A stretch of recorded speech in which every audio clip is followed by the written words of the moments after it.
আমি এলাম রোববার দিন। যাও নাই আইছিলাম না সেদিন আমরাও।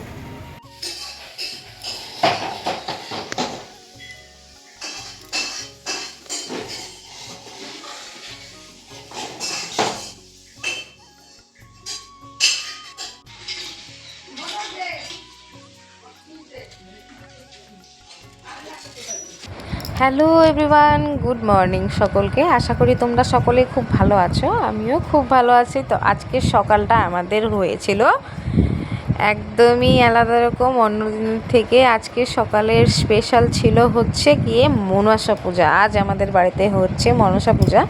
হ্যাঁ, সেরকম বড়সড় করে নয়, কিন্তু মানে ছোটোখাটোর উপর দিয়ে বাড়ির নিয়ম আচার পালন করে যেভাবে পুজো করতে হয় ঠিক সেভাবেই পুজো করব। তো সকাল সকাল মীনাক্ষী আর মীনাক্ষীর বাবা বেরিয়ে পড়ছে বাজারের উদ্দেশ্যে। দেখুন, মেয়ে এখন, আগে তো বাবার কোলে বসে গাড়ি করে যেত, এখন আবার যা হয়েছে পরিস্থিতি, মীনাক্ষী আলাদাভাবে সিটে বসে বাজারে যায় কিংবা ঘুরতে যায়। আমি তো দেখেই অবাক। তো প্রথমে পুজো করতে হলে সব থেকে প্রথমে যা প্রয়োজন হচ্ছে তা হচ্ছে ফল প্রসাদ, ফল আদি যা লাগে। তো মীনাক্ষীর বাবাকে আমি বলেছিলাম 5 রকমের ফল নিতে জন্য, তো নিয়েছিল 5 রকমের ফল আর 5 রকম ডাবল করে ফল নিতে বলেছিলাম বাতাসা আরও হাবিজাবি নিতে জন্য। আর এটা হচ্ছে আমাদের হরিবাড়ি, আমাদের মানে চিকলিগুড়ি বাজারের হরিবাড়ি। এখানে সব রকমের পুজো পার্বণ, সব রকমের ঠাকুর অবস্থিত রয়েছে। এটা হচ্ছে চিকলিগুড়ি বাজারের হরিবাড়ির উদ্দেশ্য। তো যাই হোক, বাজার করে আমি আনতে বলেছিলাম অনেক কিছু, সব কিছুই এনেছি। তো কি কি এনেছি এক একভাবে দেখাবো। আর এই দেখুন, মেয়ে আমার বাড়ি এসে হাজির, ধূপকাঠি নিয়ে এসেছে। মানে আমার মেয়ে, এইটুক বাচ্চারা মানে পুজো করার জন্য যা উৎসুকতা দেখায় আর কি, বলার মতন নয়, মানে ধারণার বাইরে। ও যে এটা দিয়ে উলুলু করতে হয় কিংবা মানে সব কিছুই জানে, যে কোনটা কিভাবে কি করতে হবে না করতে হবে, কখন উলু দিতে হবে, কখন নম দিতে হবে, সব জানা আছে। তো যাই হোক, আমি যখন জিনিসপত্র নিয়ে নিয়েছি, আমাকে বারবার করে এখন মীনাক্ষী বলছে যে আমাকেও নাও কোলে নিতে হবে এখন। তো ওর বাবা প্রথম মেয়েকে যা ভালোবাসে আর কি বলবো। যাই হোক, ওর বাবার কলিজার ভিতরে ঢুকিয়ে রাখতে পারে না, এটাই হচ্ছে ওর মানে আফসোস। কলিজার ভিতরে যদি ঢুকিয়ে রাখতে পারতো তাহলে পরে মনে হয় আরও বেশি ভালো হতো বলে মনে হয়। তো যাই হোক, চললো এই সব কিছু আচার বিচার করে বাড়ি ঘর পয় পরিষ্কার গুড়ি চলছে। আর এর দিকে দেখুন না, মীনাক্ষী এই ভাপা গরমে ব্ল্যাঙ্কেটগুলো, এখানে এটা আমার দেওরের ঘর, এই ঘরের মধ্যে দেখুন না মীনাক্ষীর যা পরিস্থিতি হয়েছে। ও যে কম্বল, ব্ল্যাঙ্কেট এই সব ধরনের জিনিসপত্র গায়ে দিতে যা পছন্দ করে, কি বলবো, তার ধারণার বাইরে। কারণ মেয়ে হচ্ছে আমার কি মানে সবসময় না যে কোনো জিনিস গায়ে দিতে পছন্দ করে, আর বলে উঠবে যে গায়ে গায়ে গায়ে গায়ে মাম্মাম গায়ে গায়ে গায়ে গায়ে, মানে ওর গায়ে দিতে হবে। ও তো কথা ভালো করে স্পষ্ট হয়নি না, তো যেরকম আর কি হয়েছে, যা স্পষ্ট হয়েছে সেটা সবাই ভালোভাবে বলতে পারে যে এটা গায়ে দিতে হয়, ও জানে এটা গায়ে দিতে হবে। তা আমি ভাবলাম যে সরিয়ে দিই, এত গরম, ভাপা গরমে ও কীভাবে যে এসব গায়ে দিয়ে থাকে, মানে আমার ধারণার বাইরে। কি বলবো না বলবো। তো সবার কাছে একটা কিন্তু রিকোয়েস্ট অবশ্যই থাকবে, যে যারা যারা আমার চ্যানেলে নতুন ভিজিট করছে অবশ্যই আমার চ্যানেলটিকে সাবস্ক্রাইব করবে, প্রত্যেকে একটা লাইক করবে, কমেন্ট করে জানাবে আমার ভিডিওগুলো কেমন লাগছে, তোমাদের বন্ধুবান্ধবের সাথে একটু বেশি করে শেয়ার করবে, যেহেতু আমি নতুন ইউটিউবার ক্রিয়েটার। তো আমাকে একটু সাপোর্ট করা তোমাদেরই হাতে দায়িত্ব, আমার নিজের হাতে কোনোরই দায়িত্ব নেই এইসব। তো যাই হোক, আমি রেডি করেছিলাম সব কিছু এই যে পূজা দেওয়ার জন্য। আমার ঘরে খালি একটাই ঠাকুর পেতেছি, সেটা হচ্ছে আমি লক্ষ্মী ঠাকুর। তো এটা হচ্ছে মনসা ঠাকুরের জন্য আমি ঘরটা পেতেছিলাম। আর এই হচ্ছে দুধ, কলা, জল আলাদাভাবে দিয়েছি, 5 রকমের ফল কেটে দিয়েছি, আবার 5 রকমের ফল অর্পণ করে দিয়েছি, প্লাস বাতাসা, শশা, বাতাসা এইসব তো মুহূর্তে লাগে। আর আমি সবগুলো মানে থালার নিচে, বাটির নিচে আমি এক একটা করে কলা পাতা দিয়েছি, কারণ খালি মেঝেতে খেতে দিই না, তাই আর কি ভগবানকে খালি মেঝেতে নিবেদন করতে হয় না, আমি যতটুকু জানি, তাই আমি এইভাবে দিই। তো যাই হোক, আমার সব কিছু অর্পণ করা হয়েছে ভগবানকে। আমার সাধ্যে যা কুলিয়েছে আমি তাইভাবে আমি ভগবানের কাছে প্রার্থনা জানিয়েছি, পুজো করেছি। আর ভগবান সন্তুষ্ট হয়েছেন কি না সেই বিষয় নিয়ে আমার কোনো আইডিয়া নেই। তো যদি আমি কোনো ভালো কর্ম করে থাকি অবশ্যই তার ফল আমি পাবো, এটাই আমি বিশ্বাস করি। তো যতক্ষণ আমি পুজো করেছি ততক্ষণ আমার মীনাক্ষী সবসময় আমার আগে পিছে, এটা তো থাকেই জানেনি, কিন্তু পূজা পার্বণ এত যে পছন্দ করে, মানে প্রচুর পছন্দ করে আমি কিভাবে কি করছি কি না করছি, কোনটা কি আগিয়ে দিতে হবে। আমি যদি মীনাক্ষীকে বলি, মীনাক্ষী মা তুমি একটা ধূপকাঠি এনে দাও তো, মানে ও সঠিকভাবে জেনে নিয়ে এসে দেবে। মানে এত সব কিছু ওর চেনা জানা আর এত সব কিছু ও জানেও, আমি মাঝে মাঝে অবাক হয়ে যাই ও কীভাবে এত কিছু ক্যারি করে ওর এতটুকু ছোট ব্রেনের মধ্যে।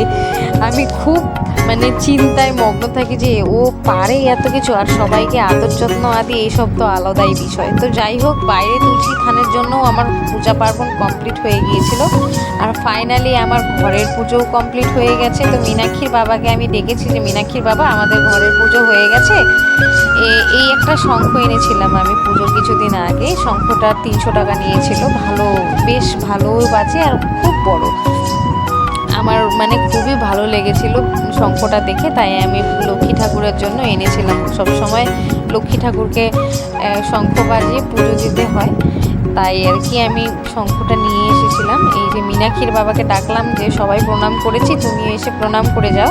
তো মীনাক্ষীর বাবাও এসে প্রণাম করে দিয়ে গেল। আর এই যে দেখুন, আর যেরকম কথা, এই যে মীনাক্ষী আবারও প্রণাম করছে যে হ্যাঁ হ্যাঁ হ্যাঁ ঠাকুরকে ওর পুজো অর্পণ দিতেই হবে।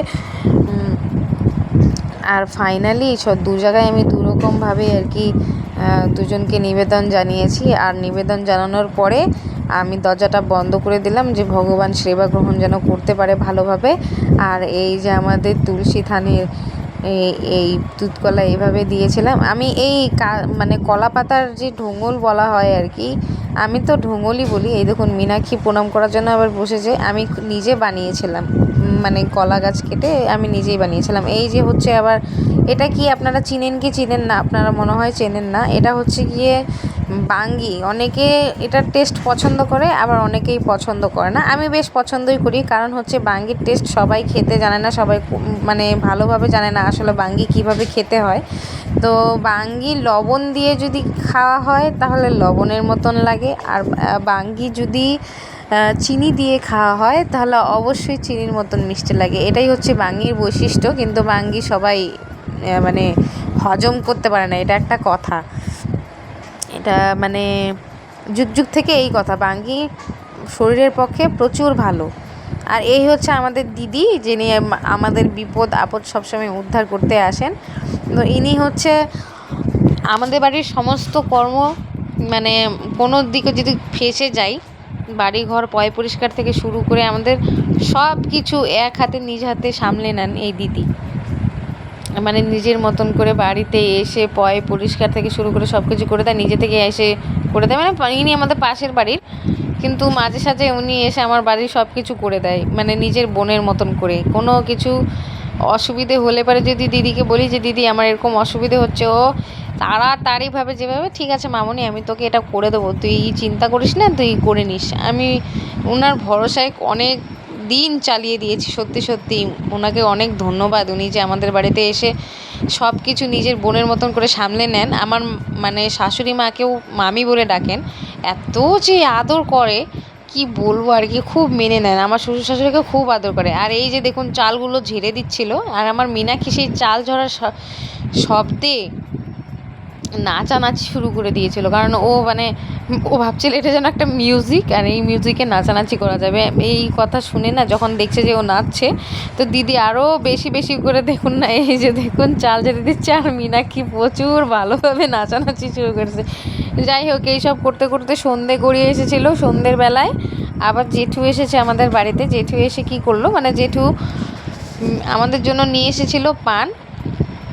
যেহেতু আমরা পান খাই একটু একটু, আমাদের মানে এই আলিপুরদুয়ার কিংবা এই জলপাইগুড়ি এরিয়ার বেশিরভাগই মেয়ে বউরা একটু একটু পান খাই, এটা খারাপের বিষয় না। কিংবা উত্তরবঙ্গের মানে লোকজনের সকল উত্তরবঙ্গের লোকজনেরা মেয়েদের মধ্যে আর কি, মেয়ে মহিলা এই ক্যাটাগরিতে বেশিরভাগই মেয়েরা আর কি পান সুপুরি খায় আর কি, আমি যতটুকু জানি। বাকি আমার জানা নেই কারা কারা খায় না সেটা আমি জানি না, কিন্তু আমার নজরে যারা খায় তারাই পড়ে আর কি।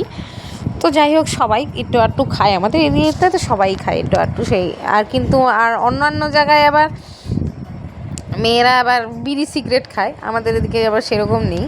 তো যাই হোক সন্ধেবেলায় আমার মীনাক্ষী না মানে অনেকগুলো জামা উঠেছিল ওর অন্নপ্রাশনে, যেগুলো জামা অনেক বড় বড় ছিল। তো আজ আমি গডরেজটা ওর সামনে খুলেছি, যে জামাগুলো না সামনে এসে পড়েছে। তো মীনাক্ষী না নিজে হাতে একটা জামা বের করেছে, আমি খুলে দেখলাম জামাটা হ্যাঁ ওর সাইজেরই হবে এখন, কারণ ও অনেক ছোটোবেলায় 7 মাসে ওর মুখে ভাত দেওয়া হয়েছিল। 7 মাসের পর তো এই 7 মাসের বাচ্চাকে তো এত বড় বড় জামা পরানো যায় না, তো আমি এগুলো সব গুটিয়ে রেখেছিলাম গডরেজে। তো মীনাক্ষী আজ নিজে হাতেই টান মেরে বের করলো। তো আমারও মনে হলো যে ঠিক আছে আমি পরিয়ে দিই। দেখুন পরাতে গিয়ে কি হয়েছে, নতুন জামাটা আমি পরিয়েছি, যেই না চেনটা টান দিয়েছি চেনটা গেল ভেঙে। কি বলবো, কি সব কুকাণ্ড ঘটে গেল। মানে এতদিন থেকে রাখা না জামাটা। তো যাই হোক মীনাক্ষী তো নতুন পরতে খুবই ভালোবাসে। আমি মীনাক্ষীকে বলছি বাবা তুমি একটু ভালো করে জামাটা দেখাও তো, তুমি পরেছো সুন্দর করে, একটু হেঁটে দেখাও কিংবা ঘুরে দেখাও তো। মীনাক্ষীকে বললেন ঠিক আছে তাহলে তুমি একটু হাই করো। তো ও বাবা ওর হাই করা সে জানে ও ভিডিও করা হচ্ছে, ও হাই বললে টাটা বলে যেহেতু নতুন পড়েছে ও বেড়াতে চলে যাবে। তো এই জামা পরে ও সন্ধ্যের দিকে ভীষণ হাঁপসে গেছে যে কী করবে না করবে, গরম এত।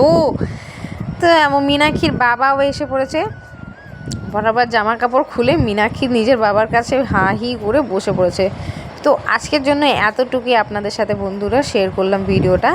দেখা হবে তোমাদের সাথে আরেকটা নতুন ভিডিও নিয়ে। সকলেই ভালো থাকবে, সকলে সবার খেয়াল রাখবে। এই বৃষ্টি, এই গরম, এই মানে সব কিছু ওয়েদার যেভাবে চেঞ্জ হচ্ছে, আপনারা সকলে ভালো থাকবেন, নিজেদের খেয়াল রাখবেন আর একটু ভালোভাবে সেফটিভাবে থাকবেন, যেহেতু বর্ষার কাল। আর আমাদের এখানে বর্ষা বলতে প্রচুর বৃষ্টি চলছে, ভালো করে সবাই ভালোভাবেই থাকবেন।